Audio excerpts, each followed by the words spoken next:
Hoy en Vidas Atípicas está Celuloide, un podcast maravilloso de un gran amigo, Carlos, donde tenemos muchos temas que platicar. Bienvenido, Carlos. Hola, Vera, muchas gracias por la invitación. ¿Cómo estás? Hasta que se nos hizo. Sí, por fin, después de tantas agendas. Tantos meses después de aquella fiesta, pues ya fue que en diciembre, ¿no? En diciembre ya. Sí, Magos del Rock, pero ya estamos aquí, Vera. Gracias por invitarme. Bienvenido.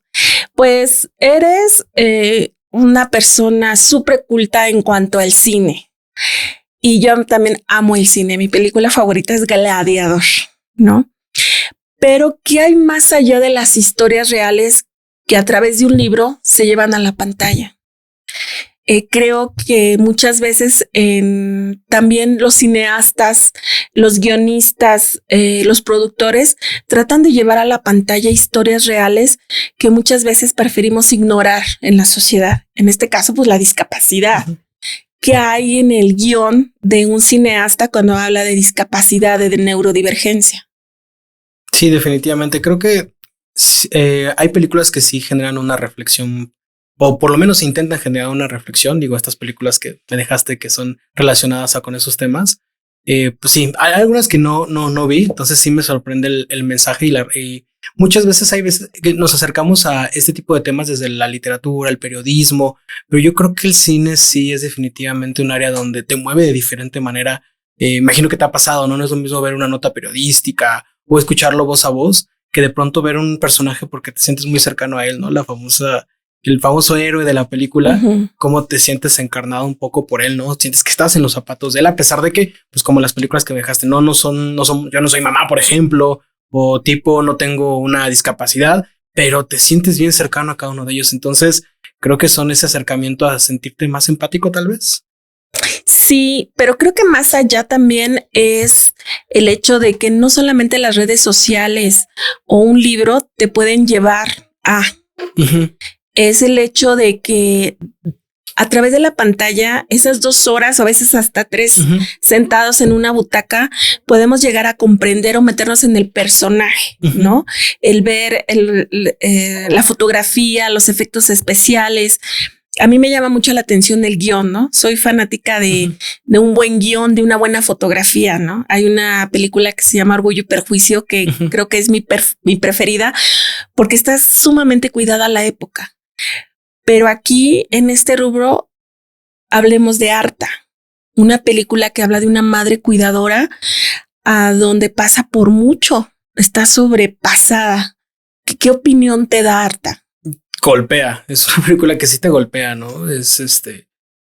Me gustó mucho el famoso giro de tuerca. Ya me había platicado el productor que había un giro de tuerca al final. La verdad es que me pareció muy, muy bonito el giro, no porque fuera bonito en el sentido de que termina bien, sino porque te ayuda a entender por qué está pasando esta persona y lo descuidado que tenemos el tema de la salud mental. De hecho, recientemente estuve leyendo en la semana que apenas se va a empezar a generar un protocolo, una ayuda a los jóvenes que ahorita están pasando por temas de ansiedad y depresión muy fuerte.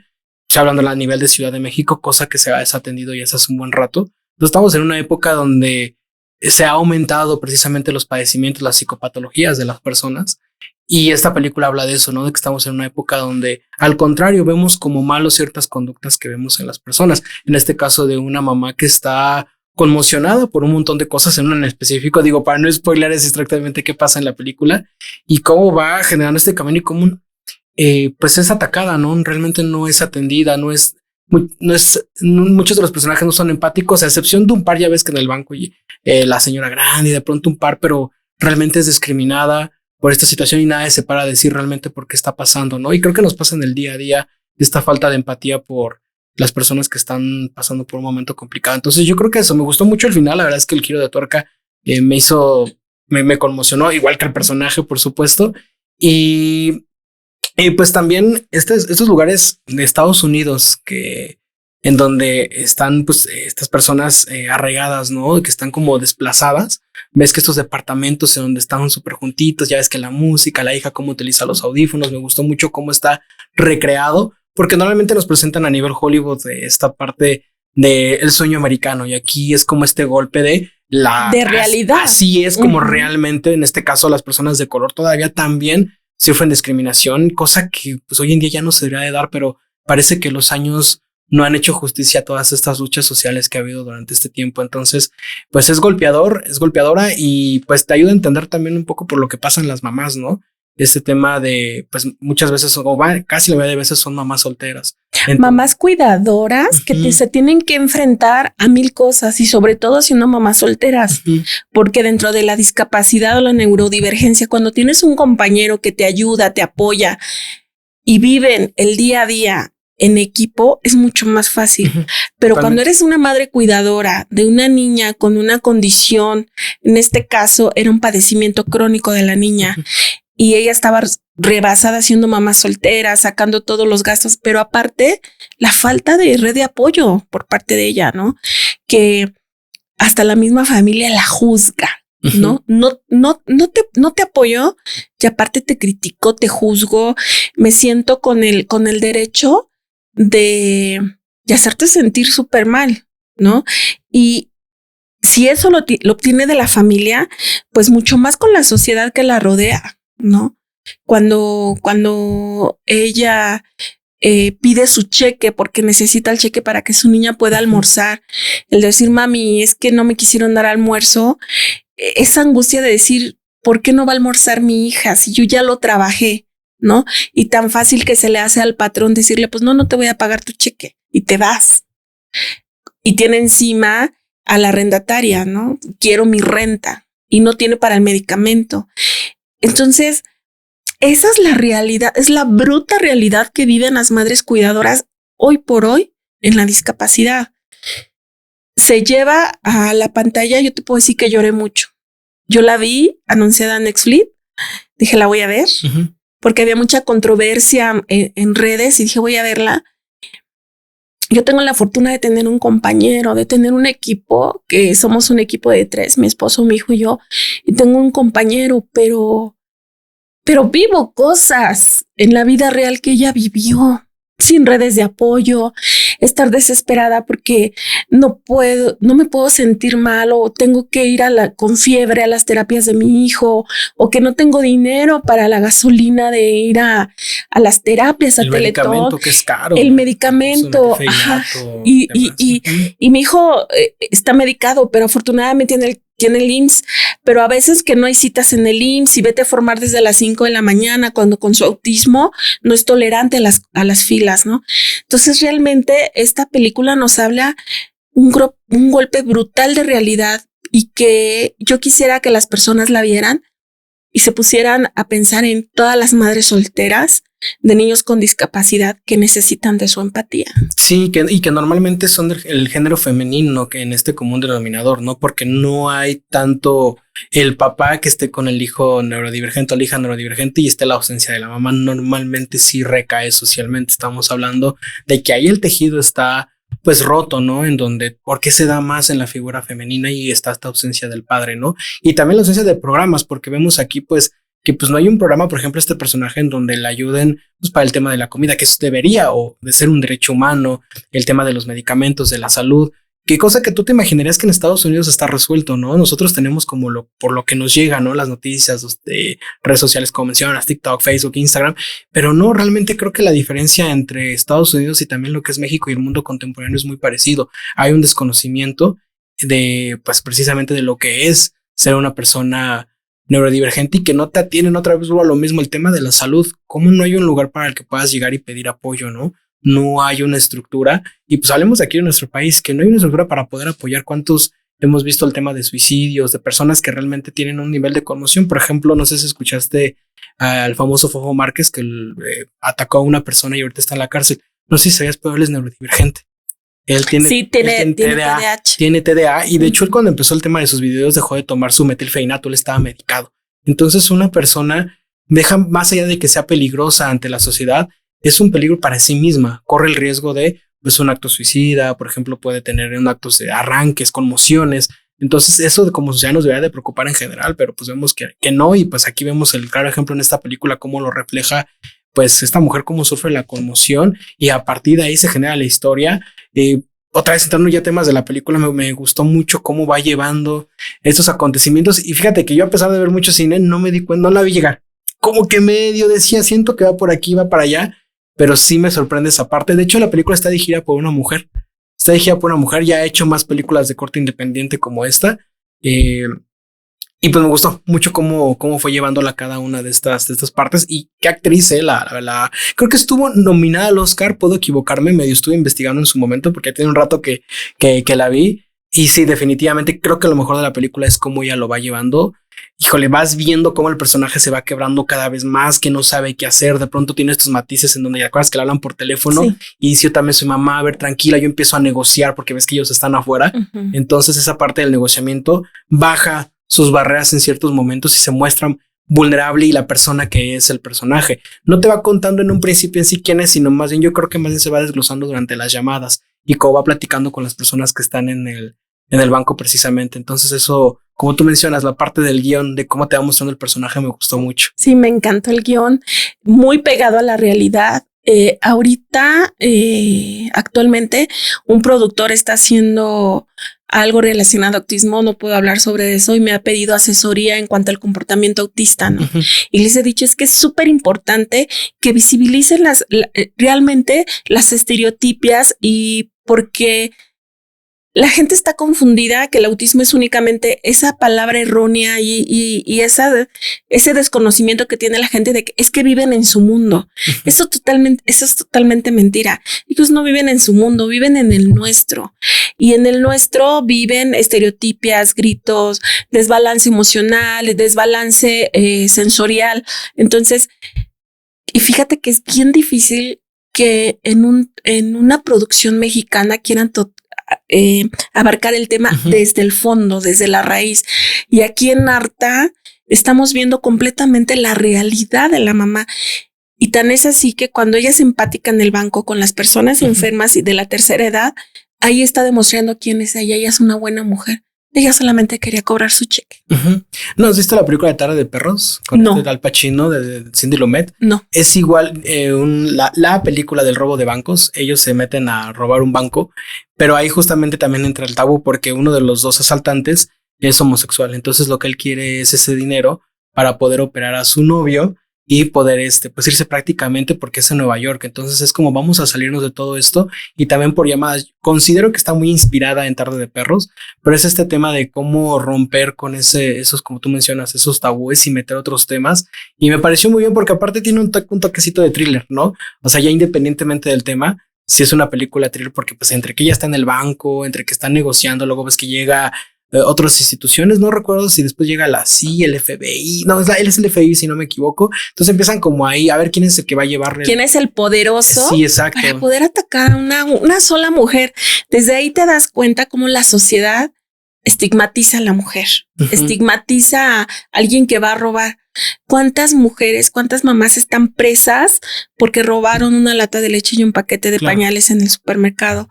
Entonces, ahí entra la realidad brutal, ¿no? De lo que tienen que vivir, pero pues, la gente se le hace muy fácil llamarla ratera, se le hace muy fácil llamarla fardera, claro. Sin saber lo que hay detrás de esa mamá cuidadora. Uh-huh. Lo podemos ver también en el hecho de que antes de juzgar debemos de saber qué hay detrás.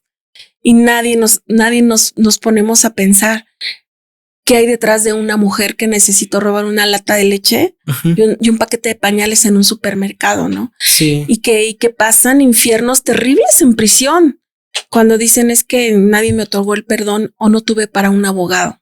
Porque si no tuve para la lata de leche de mi niño o de los pañales, pues menos tuve para un abogado y el de oficio me abandonó. Entonces es una cadenita de injusticias y de juicios, híjole, bien difícil de afrontar. Fíjate que te voy a compartir una experiencia personal. Bueno, una experiencia, algo familiar. De hecho, mi abuelita pisó la cárcel un par de meses porque ella siempre tuvo problemas para tener hijos. Entonces le llegó la oportunidad, una persona literalmente le dijo, mira, yo tengo a este niño, no recuerdo si fue es el sexo exactamente, le dijo, pues quédatelo porque yo no tengo la solvencia para poder mantenerlo. Entonces mi abuelita con esta ilusión de, oye, yo no puedo tener hijos con mi pareja, de hecho tuvo varios abortos, no pudo con respecto a, es que hay un tema ahí con el tema sanguíneo, y ella se le hizo fácil en ese entonces, estamos hablando de adoptar. No que haya adopto, pero pues no sabía del proceso, obviamente en su desconocimiento. Si ahorita es tan difícil, en ese entonces, bueno, sí, nulo. Lo dice, bueno, pues nada más, pues así lo adopto, después lo llevo a un registro civil. Pues bueno, después de unos días le cae la policía y se la llevan a la cárcel. Entonces, pues ella dice, oye, pues es que yo lo adopté en buena fe, pero aquí no hay nada de buena fe. O sea, realmente es considerado un secuestro si tú lo quieres. Robo de infantes, penadísimo. Entonces va a la cárcel. Afortunadamente, pues todas las reas la ven como de, tú, o sea, tú qué tienes que hacer aquí, ¿no? Porque ven, pues ahora sí que, pues ella no, pues como este tema como de malicia, si me lo permites. Y se hace muy buena amiga de las chicas que hay ahí, de las que cuida, de las cuidadoras, bueno, de las personas que están cuidando ahí, que son como tal las policías, se puede llamar, no les conozco ahorita, no sé bien el término. Custodias, gracias. Y ellas pues ven que mi abuelita de plano, oye, pues tú no tienes nada que hacer aquí. Entonces ellas la van jalando, la van cuidando. Afortunadamente se aclara y termina saliendo. Pero fue justamente este tema en donde la ley no te favorece en ningún sentido. No hay una estructura que te pueda respaldar, ¿no? Ahorita hablamos del tema de la neurodivergencia. Por ejemplo, no quito que, por ejemplo, este personaje como Fo Márquez debe de estar en prisión, pero debe de estar en un lugar específico en donde estén resguardándolo a nivel psiquiátrico, por ejemplo. Ya con su medicamento, con sus terapias. Y estando mejor en un pabellón. Desafortunadamente tenemos una muy mala historia en donde, por ejemplo, no sé si sabías que aquí ya no te puedes, ya no pueden internar personas a menos de que tú estés con el conocimiento, por ejemplo, el San Bernardino o Manuel de la Fuente Muñez, que son los grandes psiquiátricos gubernamentalmente hablando aquí en la Ciudad de México, que son gratuitos. Tú ya no puedes decir, mira, aquí tengo a mi hijo y necesito internarlo, no, porque antes llegaba la gente y internaba al abuelito y se quedaban con las herencias y los medicaban, por ejemplo. Entonces, porque justamente no hay una buena estructura. Entonces yo considero que, o sea, combinar, por ejemplo, a una persona divergente con la población general de reos es una bomba, tanto para él como para los reos puede generar ahí un caos. Entonces también debería de haber, por ejemplo, para los reos, tanto mujeres como para hombres, un lugar específico a nivel psiquiátrico en donde, como tú mencionas, se les esté dando su medicamento, tengan un psicoterapeuta, justamente para esta reinserción social, porque más que un castigo, se supone que la cárcel no es un castigo. Lo entendemos como castigo por temas casi bíblicos, ¿no? Pero no es un castigo, debe de ser una reinserción para que se reintegren a la sociedad. Sabemos que no existe. No, hasta sale peor, imagínate. Exactamente. ¿No? A mí se me hizo una condena excesiva para Fofo, porque ha habido crímenes mucho más fuertes que siguen en libertad los asesinos y además con una persona con este historial debería de haber tenido otra clase de condena. Pero bueno, ahí viene. A mí se me hizo excesivo. No creo que fuera la intención de él de querer eliminar a la persona. La señora también lo dijo. Se salió de sus casillas por lo mismo, dejó de medicarse y todo. Pero si te fijas, en ningún medio de comunicación y en ninguna red social tocaron ese tema. No. De hecho, creo que es la primera vez que yo medio investigué porque él tenía TDA. Y lo dijo su mamá con Adela Micha. Dijo, no, lo que pasa es de que pues, siempre tuve problemas con él porque pues tiene TDAH y lo llevaba yo a terapias. O sea, ahí fue cuando se enteró. Pero nadie, absolutamente nadie, tomó en cuenta eso. Al contrario, hasta la fecha los siguen condenando. Y falta de empatía, ¿no te parece, Vero? Porque justamente yo creo que también como sociedad lo orillamos a eso. En todo momento. Lo estuvimos orillando en redes sociales. Ay, este idiota, y otros que lo apoyaban. Entonces hay una canción que me gusta mucho del Aragán que dice, no se ha escuchado, él no lo mató. Que dice, él no lo mató, fue la sociedad, fue su medio. Es correcto. Porque no fue realmente ese tema. Nosotros también, como sabes, lo hemos estado orillando. Y creo que esta mujer también la orilla. Bueno, regresando a Arta, sí la orilla justamente la sociedad a pues este desvivimiento que hace de quien es el jefe, ¿no? Es el jefe, esta persona que pues lo termina desviviendo, ¿no? Pues ya llega un punto donde tu cabeza completamente ya... Pero llegaron a robarla en el peor de los momentos y ella por defender su dinero, su cheque, pues pasa todo eso en cuestión de segundos, ¿no? Y volviendo a las injusticias y todo, está la película de La Celda número 7. Donde hablamos de una persona con discapacidad intelectual que es papá soltero. Sí, ahora al revés, ¿no? Que es un papá increíble con la niña y la niña nada más quería una bolsita. La niña lo único que quería y el papá, por querer cumplir la ilusión y el gusto de su hija,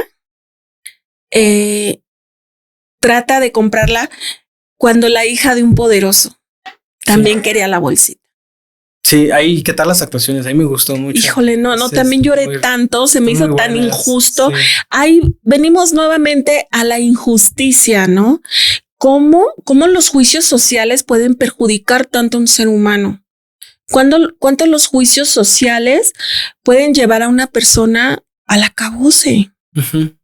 Sí. Fíjate, o sea, hablamos ahora, la película creo que es turca, Mario, la de la celda. Ahí lo podemos checar. Sí, porfa. Pero estamos hablando, fíjate, Estados Unidos, estamos ahorita hablando del FOMO que es Ciudad de México.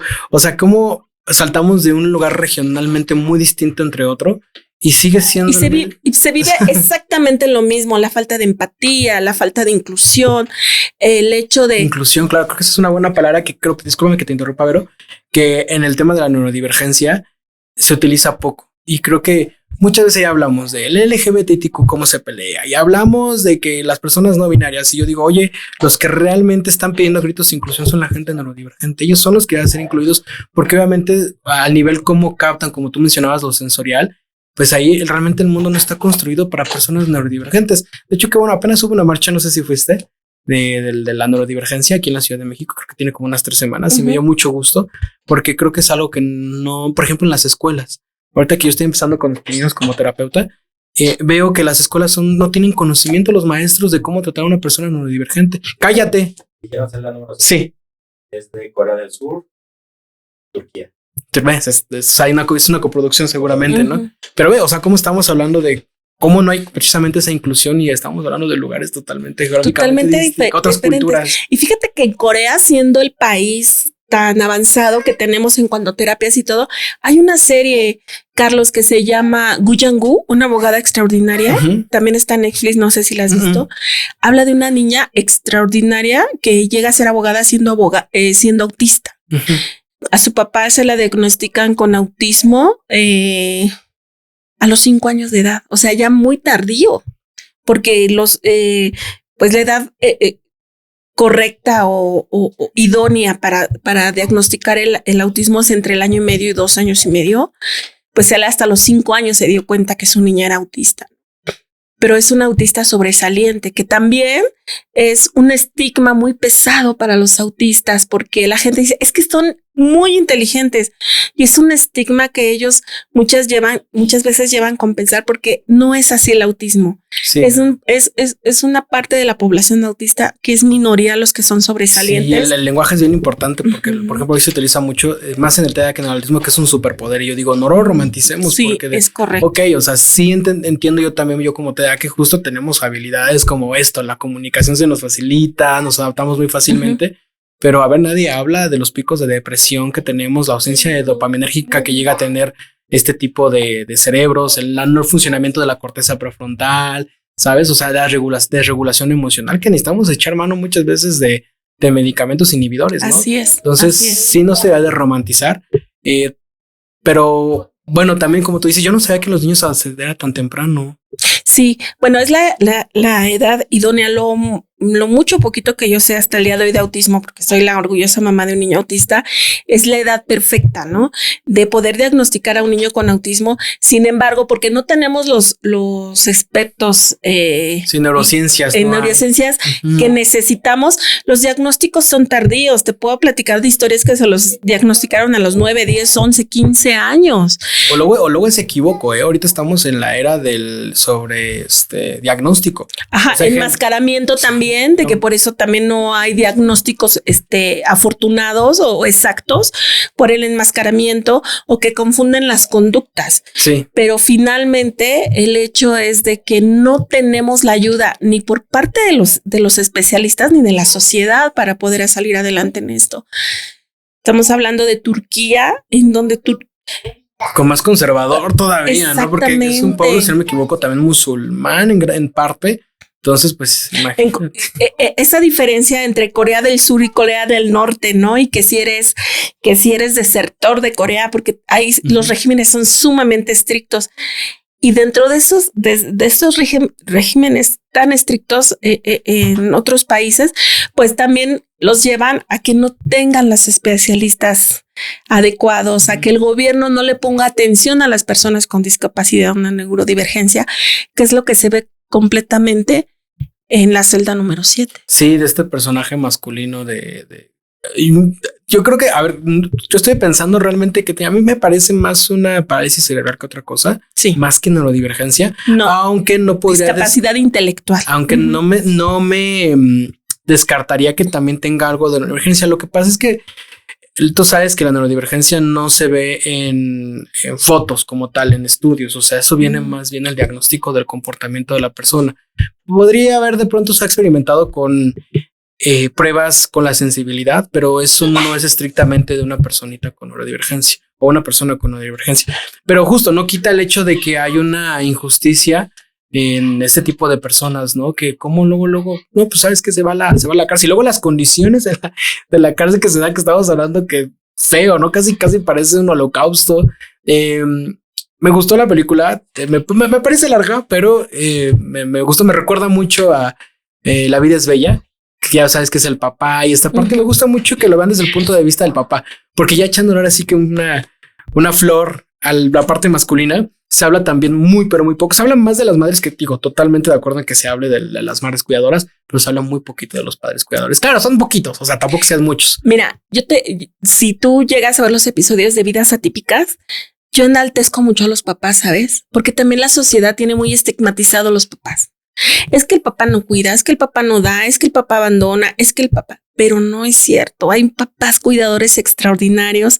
Aquí en los episodios anteriores de Vidas Atípicas puedes ver historias de papás que han hecho trabajos extraordinarios con sus hijas y sus hijos. Y es el caso de la celda número 7, la película. El hecho de que no reconozcamos, ¿no? Ese estigma del hombre, ¿no? Que el hombre, no.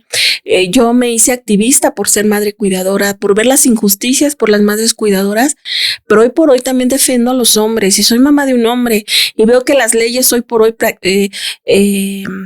defienden más a la mujer, ¿no? Que la ley Valeria, que la ley tal, que la ley tal, que la Olimpia. ¿Y dónde quedan los derechos de nuestros hijos varones? Ahorita, ¿cuántas denuncias falsas ha habido, sí, no? Cañón. Ahorita, porque ya Uber, que es el servicio de plataforma, trae las cámaras, ¿cuántas mujeres están diciendo, pues no me llevas, entonces voy a decir que quisiste abusar de mí? También la mala fe de la mujer también se tiene que de esas mujeres en específico, ¿no? Sí, porque exactamente. Creo que hay más hombres y mujeres buenas que, bueno, eso quiero creer. Sí, fíjate que yo ahorita me ha llegado cosas de la vida en mis pininos de la psicoterapia. Me han recomendado mucho adolescentes. Yo la verdad es que estaba como de no, porque yo no tengo hijos. No sé si todavía si los quiera necesariamente, pero me empezaron a llegar la recomendación y yo de como que ya no me avienten más a esos adolescentes. Y me llegaban muchos psicoterapeutas. Ahorita tengo 4 chavitos. 3 de ellos con neurodivergencia, con TDA, y justo tienen este tema de miedo. Luego me dicen, oye, le digo, oye, pues de pronto no te gustaría tener una novia, yo para ampliar su tema de interacción social, y me dicen, tengo miedo. Dice, porque qué tal si me acusa, qué tal si grita, qué tal si me dice que soy un violador, qué tal si me voy a la cárcel. Totalmente, entonces también trabajar con eso y contraargumentarlo es difícil, porque me dicen, no, pues ahí está la prueba, ahí está, como tú mencionas, la ley Valeria. O sea, ya hay una ley y dices, ching, ¿cómo elaboro un discurso para que pierda este miedo y realmente genere estas interacciones y decirle también es válido que tengas una, no le tengas miedo a la mujer, ¿sabes? Hay una mamá en redes sociales que se llama Lot en el Gabacho. Ella es una abogada que también es activista protegiendo a la mujer. Y nos cuenta la historia en un video que su sobrinito fue a una fiesta y estaba una compañera muy tomada, muy tomada. Entonces le habla a la hermana y le dice de ella, su cuñada, no recuerdo. Y mamá, fíjate que dejaron aquí a fulanita y está muy tomada. ¿Qué hago? Dijo, no, hijo, no la abandones, cuídala. Yo ahorita llego por ustedes y la llevamos a su casa.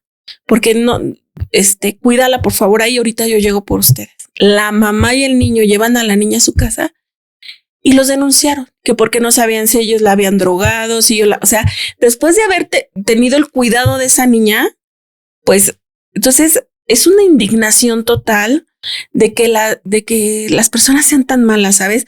Nos está ganando el rencor, el resentimiento, nos está ganando la falta de visión de las acciones de las personas, porque si bien nos pueden ver la cara y pueden abusar de nuestra nobleza, también estamos perdiendo el hecho de saber que también hay personas buenas.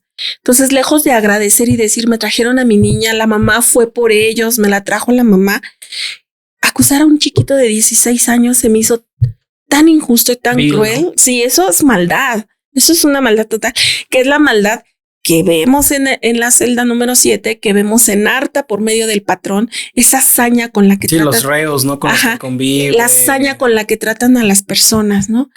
Y conforme se encontró sin saber en la celda número 7 con la persona que le iba a hacer justicia. Oye, ¿no viste el remake que hicieron con Omar Chaparro? No le quería ver. Yo no lo quise ver.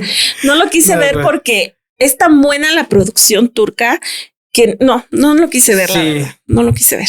Sí. Los mexicanos somos exactamente muy buenos para los remakes. Luego, como Omar Chaparro sí es sinónimo de que no va a ser tan bueno. Pero no vamos a hablar mal porque estamos inclusivos el día de hoy, ¿verdad? Sí, ya mucho lo atacamos en el programa Omar Chaparro, Eugenio Derbez. Ya estamos a tener sus fotos ahí atrás. Por eso, pero no, encantado. La verdad es que esa película yo la había visto en cachitos. Nunca me animaba porque me tocó una etapa donde todo el mundo hablaba de ella, porque ves que hubo un tiempo donde el lingolingo. Entonces como que me harté y de pronto dije, a ver, cuando me la mandaste dije, voy a verla y la verdad es que no, bonita experiencia. La verdad es que sí me gustó. Me quedo más con Arta, con todo ello. Me quedo con Arta, con la actuación de la mujer. Sí, mis respetos. Fue como, yo dije, ojalá una gran actriz, un director la jale porque es una extraordinaria mujer. Se lleva la batuta y es como por lo que valdría muchísimo la pena verla.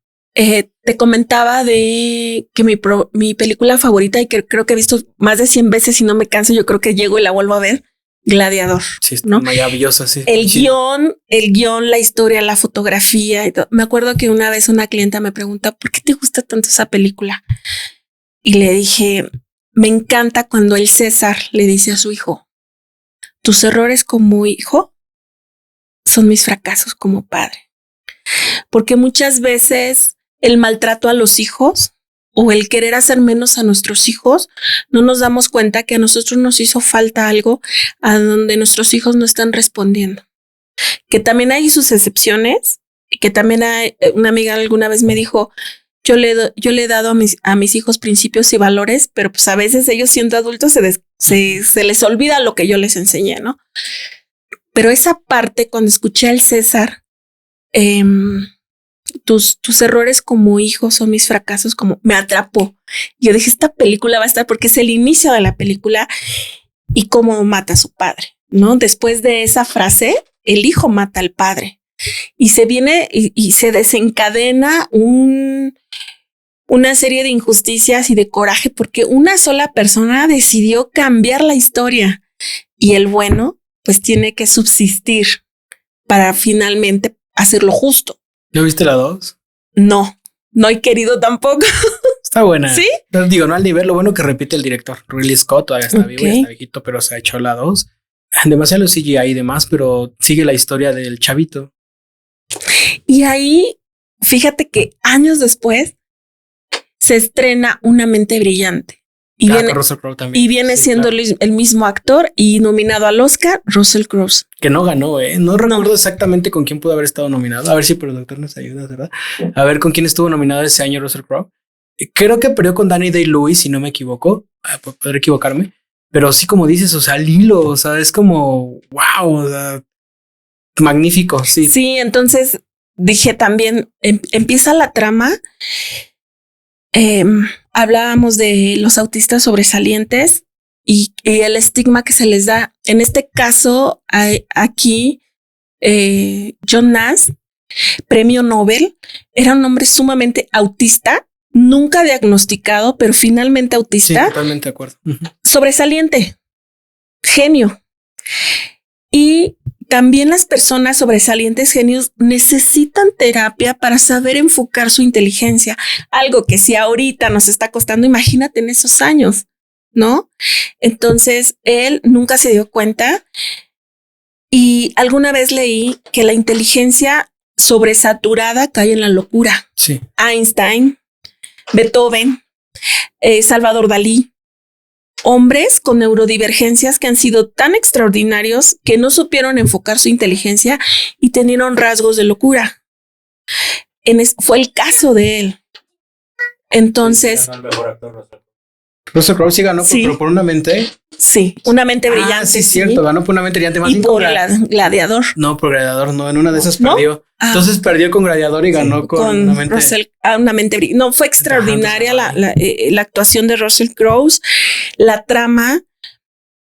Y al final, para mí lo importante de ese guión fue el hecho de realmente fue tan inteligente dentro de su autismo que empezó con a tener visiones y a escuchar voces, alucinaciones, a escuchar voces y decir, nunca crecieron.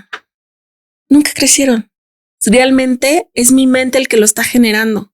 Sí, esa separatividad se le llama en terapia, justo como de esto es lo que dice mi mente, pero no porque mi mente lo cree o no porque mi mente lo diga, necesariamente es parte de mí. Entonces es una parte de terapias modernas de aceptación y compromiso, del ACT, que se ha demostrado que cuando tu mente te viene un pensamiento intrusivo o ves cosas, es decir, ok, esto lo está generando mi mente, yo no, ¿sabes? Entonces eso lo empieza, o sea, esa película es lo que te dice y es como un descubrimiento de cómo el cine, el arte, de eso te lo está dando desde ya varios años, porque la película ya es viejita también. Sí, claro. Lástima que Russell Crowe ya no se murió. Sí ganó por Gladiador y perdió por Una mente brillante. ¿Con quién? Con Daniel Day-Lewis, casi estoy seguro.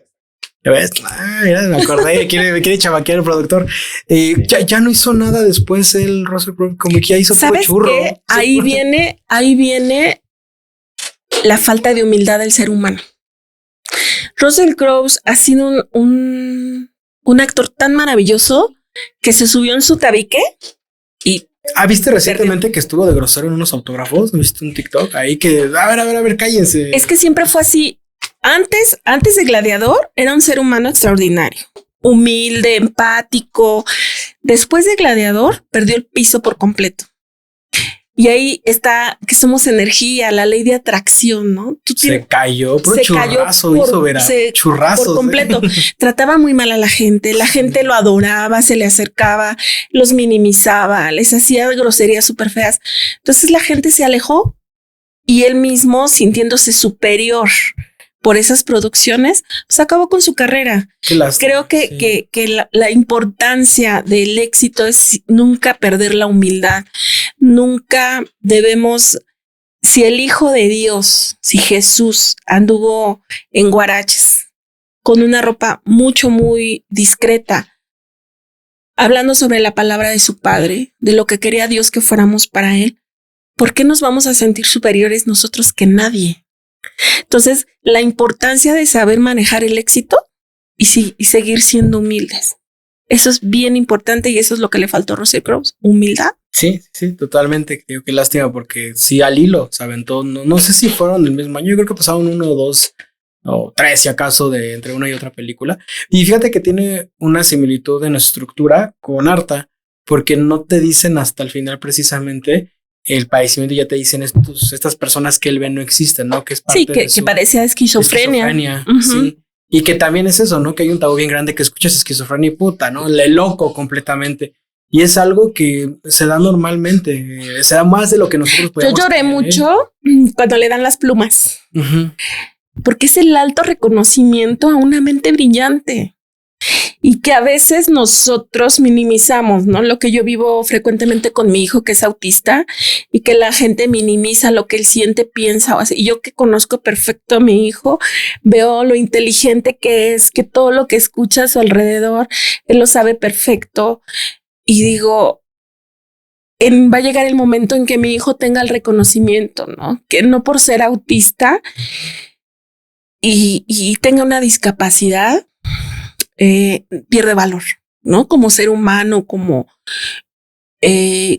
persona valiosa. En algún momento, todos los niños neurodivergentes van a tener su valor real, ¿sabes? Sí, este reconocimiento, porque normalmente somos juzgados. Así. Y pues, todo el tiempo es de, no, es que te hiciste esto en la escuela. Digo, igual, o sea, yo tengo mis historias como neurodivergente, igual que algún día me salí de la escuela porque estaba aburrido y así, abrí la pinche primaria y me salí, no, hombre, puta, todo el mundo, yo, pues es que pues no estaba la maestra, pues ¿para qué me quedo? Exacto. Y ahí me fui a jugar maquinitas y yo, no, ¿cómo te fue en la escuela? Bien. Y dije, ¿para qué les digo? Pues si no hubo clase, ¿para qué? Entonces son estas cosas que te hacen sentir mal. Imagínate, me reportaron, ahí está la maestra diciéndome que soy peligroso. Cuando imagínate, si ahorita es complicado el tema de la neurodivergencia. En nuestros tiempos, yo fui una niña muy maltratada por tener TDAH, incomprendida. Entonces, yo sí le doy... Loco, ¿no? El famoso, sí, estás loca. Estás loca, nadie te soporta, a todo el mundo le caes mal. Entonces, la misma familia nos relegaba, nos discriminaba, nos maltrataba, ¿no? Y imagínate, es súper, súper difícil. Hoy por hoy le doy muchas gracias a Dios que me dio a mi niño autista en este tiempo, con las terapias, con el hecho de decir yo quiero crecer y mejorar, sanar como mamá para darle lo mejor a mi hija, a mi hijo, pero finalmente, pues no fue el caso de la celda número 7, ¿no? Esta historia... No, pues ninguna de las que hemos visto, ¿no? Que normalmente ya te termina un poquito más, pues alentadora, ¿no? Pero también no, o sea, todo el camino, pues es de sufrimiento, ¿no? Es una tragedia las 3 películas. Y nosotros pensamos, Carlos, que únicamente esto se vive en la neurodivergencia, pero también en las enfermedades terminales. Tenemos el ejemplo de la decisión más difícil. ¿No? Esa fíjate que nunca la había ni escuchado. Las otras las había escuchado, están de plano, ¿no? ¿Y qué te pareció la decisión más difícil? Buena. El tema es, nunca lo había oído, o sea, nunca lo había oído planteado así de que los derechos de tu cuerpo y de que una niña puede emanciparse. Ahí me cayó súper gorda de chamaca, es tu hermana, ¿no? Pero después cuando desarrolla y te explican un poquito más el contexto de ella, pues es que desde chica, pues el sufrimiento y lo que la hermana le dijo a ella al respecto, pues también es un tema. Es que otra vez que el tema de las leyes, ¿no? De cómo está bien descuidado, cómo, sí, eso. Es que, a ver, a nivel moral podemos medianamente entenderlo, pero la ley, cómo se maneja en este tipo de casos, ¿no? Entonces, me pareció muy buena. Las niñas me parecieron grandes actrices, cómo lo van llevando. Creo que... Los colores, perdón, ¿verdad? Me gustaban mucho los colores, o sea, estos azules, estos verdes, me gustó mucho. Me pareció una película, no sé si la palabra sea muy pastelosa, o sea, porque todo lo que lo engloba me gustó bastante. El invitado especial. Aquí está. En este episodio me acompaña mi hijo como en todos, nada más que ahorita está un poquito más inquieto. Yo no soy su muñeco. Yo hubiera sido igual, así también. Sí. Entonces, sí, eso me gustó. Me gustó mucho la estética. La actuación de las chavitas me pareció magnífica. Y el tema también fuerte. O sea, creo que me las pasaste para sufrir, ¿verdad? Me hubieras mandado una chida, ¿verdad? No sé, la de Cars o algo así, ¿no? Una de Mar Chaparro me hubieras mandado. Pero sí, es muy, muy contundente el tema. Te voy a mandar la de la serie de los Derbez para que... Por favor. No, el abogado se me hizo un gran actor. Porque ves que él también padeció algo similar, ¿no? Cuando lleva su perro Lazarillo de... Cuando lleva el perro, también me pareció choqueante, ¿no? Porque ves que le empieza a dar epilepsia ahí en el juicio, entonces también... Es que se abordan muchísimos temas súper importantes en la decisión más difícil, que es la salud mental de la mamá, que toma decisiones equivocadas por querer retener a su hija en este plano. Embarazarse de una tercera hija para poder médicamente sostener a la hija mayor. Posteriormente, la salud mental de su hija al ser donadora en todos los aspectos para su hermana enferma de cáncer. El descuido del hijo, porque el hijo tenía dislexia y nunca se dieron cuenta porque su atención era únicamente para la niña con cáncer. Entonces, fíjate que son todos los procesos que vive una familia en una situación de discapacidad o de enfermedad. ¿Por qué? Porque vienen las drogas, por los hijos que fueron descuidados, porque viene el alcoholismo del papá, porque está rebasado en todo lo que tiene que vivir. Esta historia no lo plantea de esa manera, pero finalmente es la historia de miles de familias que pasan por una situación sumamente difícil. Y ahí es cuando las cosas cambian por completo, ¿no? Entonces, la hermana mayor con todo el amor del mundo para su hermana, pero llega el momento en que la hermana le dice, ya no puedo más, ya, déjenme ir. Necesito que demandes a mi mamá porque no me deja ir. Y entonces ella pide la emancipación, pero llega con el abogado, cómo es el destino, cómo es la sinergia, cómo es la energía, cómo somos los seres humanos, la ley de atracción, que hizo sinergia con un abogado que tampoco tenía el dominio de su cuerpo y decide ayudarla, ¿no? Y ella lo dice, ahora entiendo por qué me apoyó, porque él tampoco tenía dominio de su cuerpo, porque padecía de epilepsia. Entonces, es una historia sumamente difícil, cruel, pero totalmente real. Sí. Como dices, como Carl Gustav Jung tiene una palabra, una frase que se llama sincronicidad, que es el famoso por algo pasan las cosas, pero explicado desde la psicología. Y es esta sincronicidad, como tu comportamiento, tu conducta te lleva a encontrarte con situaciones, contextos, personas, situaciones en general. Y aquí como la sincronicidad de este personaje la lleva a con este abogado. Y te digo, a mí el que me gustó fue muchísimo el actor. Como mencionas tú, ¿no? Como estos personajes caen gordos y como después cuando te enteras de la verdad, otra vez ese plot twist de wow, empatizas y dices, claro, el abogado está haciendo esto por esto y la hija está haciendo esto también por esto, ¿no? Y habla otra vez de cómo pues estamos descuidados de nuevo en Estados Unidos y aquí ya estamos hablando más de una situación primermundista, ¿no? Porque lo del cómo intentaron tener hijos y demás. Yo creo que también algo que está muy no tan visto, y reitero otra vez la palabra descuidado, son los papás, ¿sabes? O sea, tipo, ahí me pasa de, ten a mi hijo, arréglalo, y es como de, oye, pero pues si también tú como papá vas a terapia, tú como papá tienes algún medio de contención, como tú mencionas, tú como mamá, pues también necesitas tener tu proceso terapéutico, tu pareja, los hermanos, esto es algo muy sistémico. Y la terapia de pareja es importantísima en todo momento, no nada más dentro de la discapacidad o la enfermedad. Nosotros deberíamos de tener la cultura, muchas veces hemos escuchado terapias canasta básica. ¿Por qué? Porque a veces puedes tener épocas en las que estás peleando mucho con tu pareja. ¿Qué está pasando? Son momentos, son situaciones, tienes carga laboral, tienes carga emocional. Imagínate cuando estás dentro de una enfermedad, dentro de una discapacidad, ¿no? Aquí la falta de comunicación entre papá y mamá se ve, ¿no? Entonces, él como bombero sabe que su comunicación está con su hijo varón y con su hija la más chica, porque ella está únicamente volcada en las necesidades de su hija con cáncer. Entonces, pues ellos tres al sentirse relegados, pues hicieron su equipo, ¿no? Bueno, mamá está con ella, pero nosotros también necesitamos. Entonces, pues papá es ahorita nuestra contención. Cuando le llega la demanda y le dice no la quiero volver a ver, pues él se la lleva a la estación de policía y trata de darle una tarde agradable a su hija, porque sabe que también lo que está haciendo su esposa no es lo correcto, pero tampoco tiene el carácter de decirle, oye, ya basta, ¿no? Vamos, eso tienen que pasar meses después. Y cuando ya desahucian por completo a su hija y se la lleva a la playa y le dice, nos divorciamos, pero quiero mis hijos juntos, quiero hacer lo que mis hijos quieren hacer. Si quieres venir, ven, y si no, lo siento.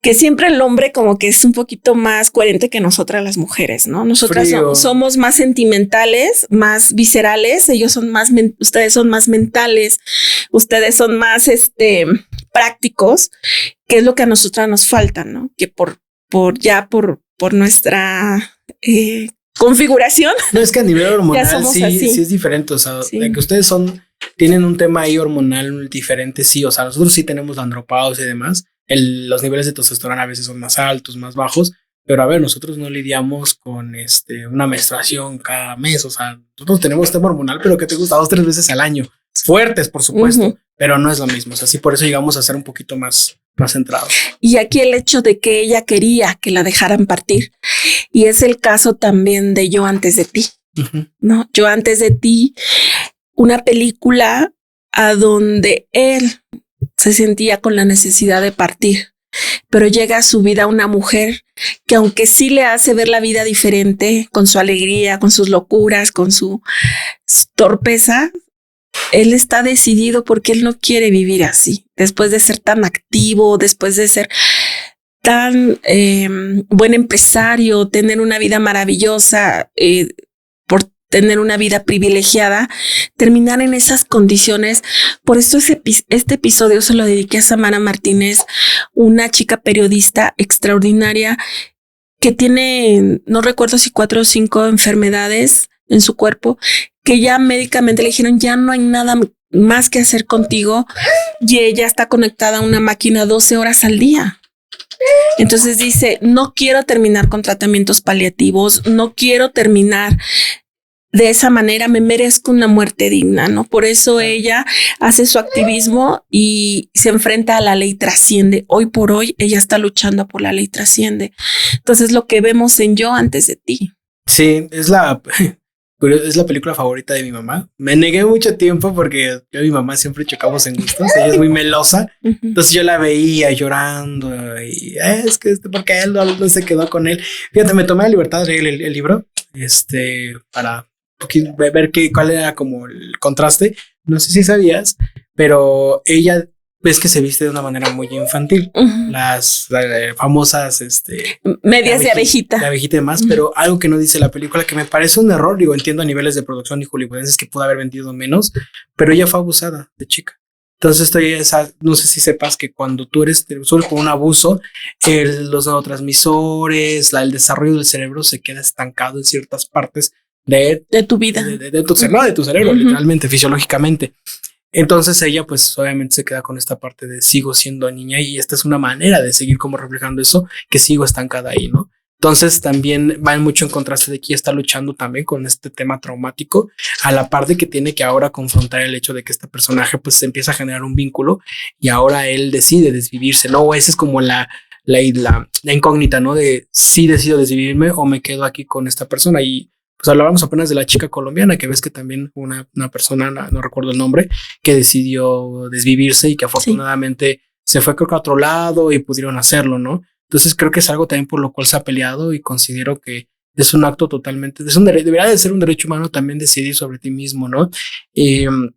Hay veces que, por ejemplo, yo veo que hay papás que deciden tener hijos con ciertas discapacidades y yo digo, es que también deberían de tener la posibilidad esos mismos papás a veces de decidir si realmente le dan la vida al hijo o no. Entra en un tema escabroso, pero creo que debería de ser también algo que deberíamos de poner sobre la mesa y que los gobiernos deberían hacerse responsables de la famosa eutanasia. Tuve el honor de poder acompañar a Samara en el primer conversatorio sobre la ley trasciende. Ella es mexicana. Ella es mexicana, vive en el norte. Ah, ok. Y tuve la gran oportunidad, el honor, porque pues no eran muy poquitos lugares. Estuve en el primer conversatorio con ella y te puedo decir que se platicaron miles de temas. Yo me expuse que yo iba en ese momento representando a las madres cuidadoras de niños con enfermedades terminales que están con el tubito, que están en estado de coma de muchos meses, de muchos años y que no pueden hacer nada, ¿no?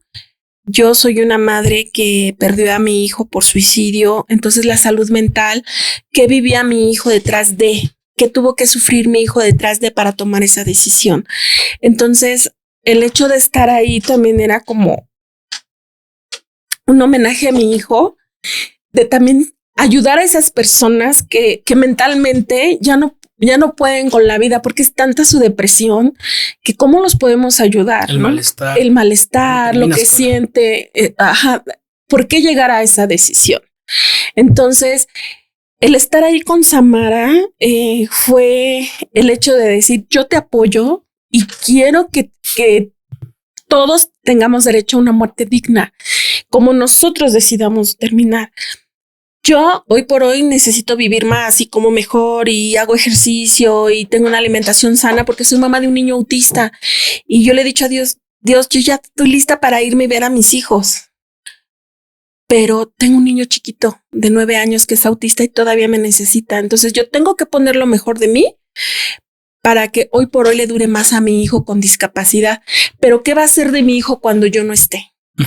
¿No? Y vivimos con ese dolor de qué va a pasar con mi hijo cuando yo no esté. Habilitarlo. Se tocaron todos esos temas en el conversatorio, historias de otras madres, de otros padecimientos, y dices, no es justo que el gobierno no nos voltee a ver, no es justo que tengamos que tomar decisiones en otro país, cuando mi país me debe de acoger, cuando mi país me debe de proteger.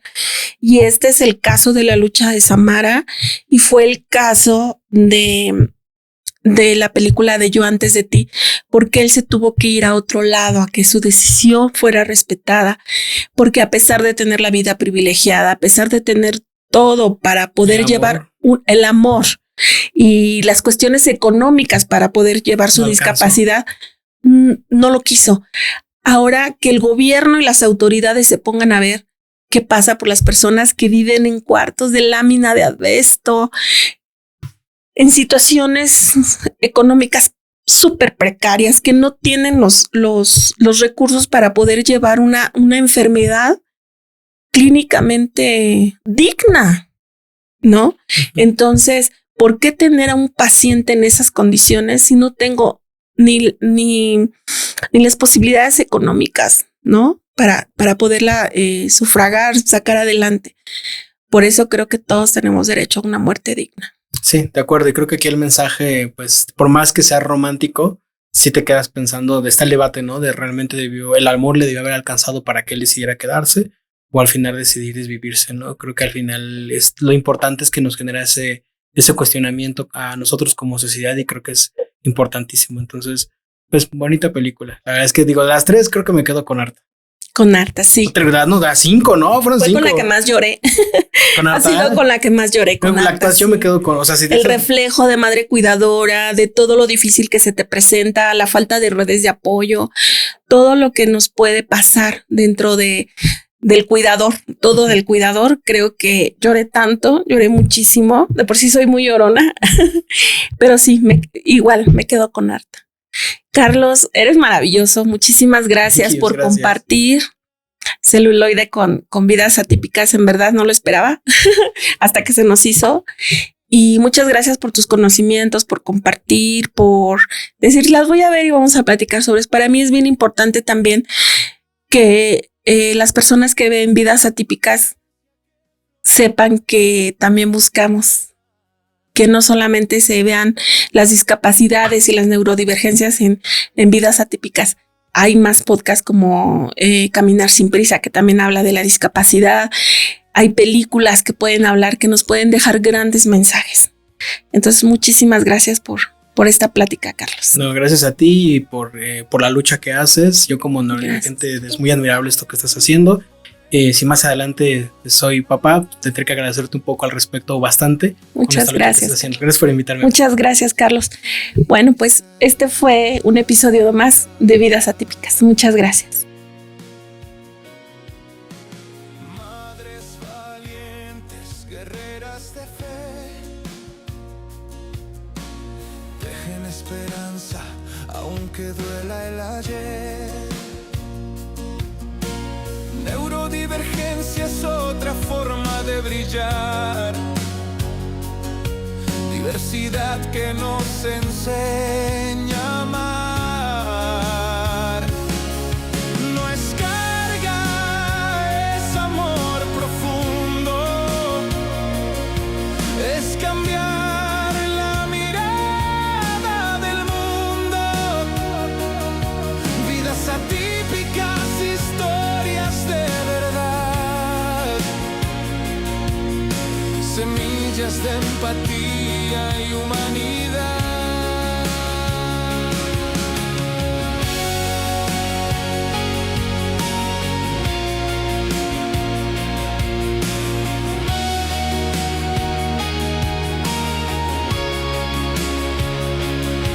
Vidas atípicas, fuerza sin igual,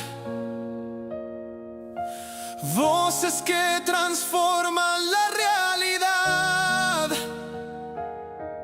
resiliencia que florece al caminar, amor que no se cansa de luchar. Vidas atípicas, red de contención, abrazando el alma en cada canción, porque juntos podemos sanar y al mundo entero sensibilizar.